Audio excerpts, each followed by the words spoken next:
आज हम गरुड़ पुराण के तीसरे अध्याय का श्रवण करेंगे। अगर आपने पीछे के 2 अध्यायों को नहीं सुना है तो कृपया मेरे चैनल पर जाकर प्लेलिस्ट में आप इसे सुन सकते हैं। तो आइए चर्चा करते हैं।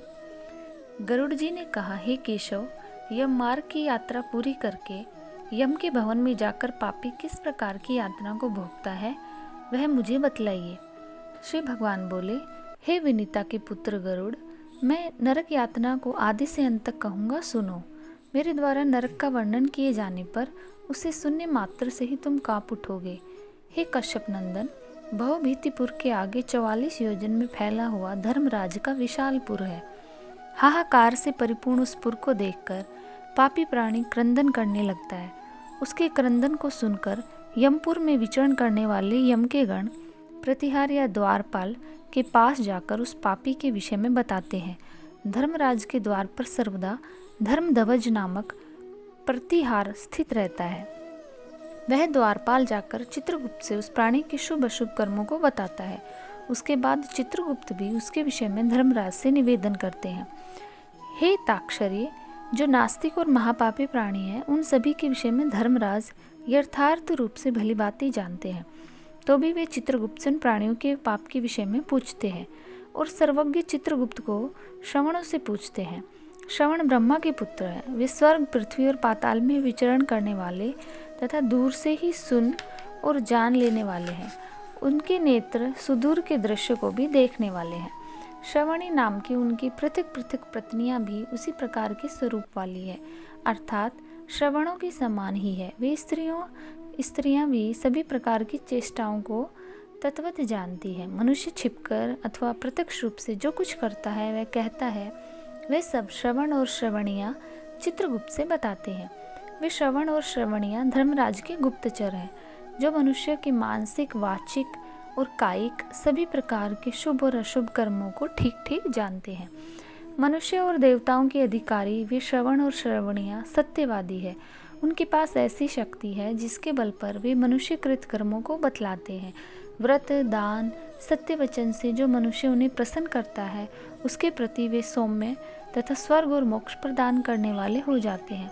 वे सत्यवादी श्रवण पापियों के पाप कर्मों को जानकर धर्मराज के सम्मुख यथावत कह देने के कारण दुखदायी हो जाते हैं। सूर्य, चंद्रमा, वायु, अग्नि, आकाश, भूमि, जल, हृदय, यम, दिन रात, दोनों संध्याएं और धर्म, ये मनुष्य के वृत्तांत को जानते हैं। धर्मराज, चित्रगुप्त, श्रवण और सूर्य आदि मनुष्य के शरीर में स्थित सभी पाप पुण्यों को पूर्णतः देखते हैं। इस प्रकार पापियों के पाप के विषय में सुनकर सुनिश्चित जानकारी प्राप्त करके यम उन्हें बुलाकर अपना अत्यंत भयंकर रूप दिखाते हैं। वे पापी यम के ऐसे भयंकर रूप को देखते हैं, जो हाथ में दंड लिए हैं, बहुत बड़ी काया वाले, भैंसे के ऊपर स्थित, प्रलयकालीन मेघ के समान आवाज वाले, काजल के पर्वत के समान बिजली की प्रभाव वाले, आयुधों के कारण भयंकर, 32 भुजाओं वाले, 3 योजन के लंबे चौड़े विस्तार वाले, बावली के समान गोल नेत्र वाले, बड़ी बड़ी दाढ़ों के कारण भयंकर मुख वाले, लाल लाल आँखों वाले और लंबी नाक वाले हैं। मृत्यु और जवर आदि से संयुक्त होने के कारण चित्रगुप्त भी भयावह है। यम के समान भयानक सभी दूत उनके समीप पापियों को डराने के लिए गरजते हैं। उनको देखकर भयभीत होकर पापी हाहाकार करने लगता है। दान न देने वाला वह पापात्मा कांपता है और बार बार विलाप करता है।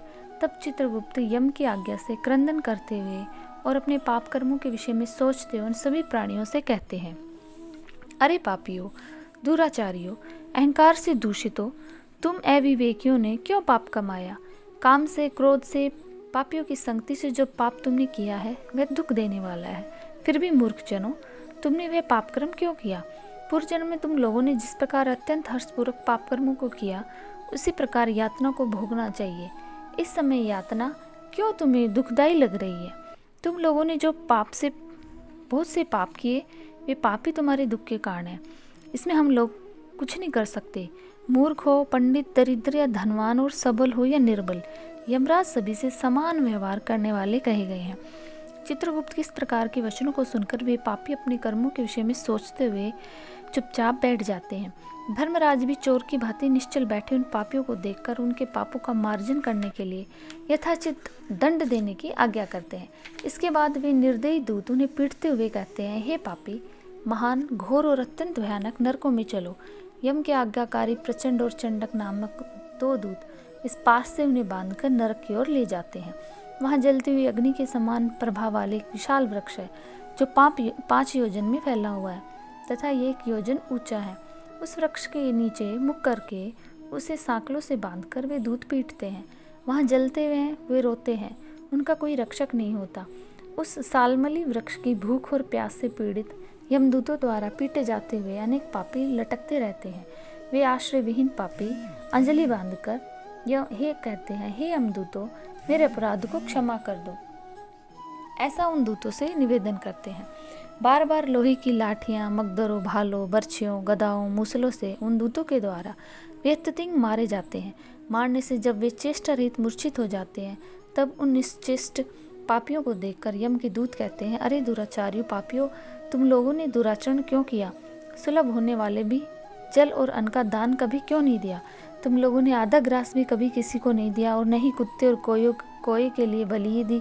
अतिथियों को नमस्कार नहीं किया, पितरों को तर्पण नहीं दिया, यमराज और चित्रगुप्त का उत्तम ध्यान भी नहीं किया और उन्हीं के मंत्रों का जप नहीं किया जिससे तुम्हें यह यातना नहीं होती।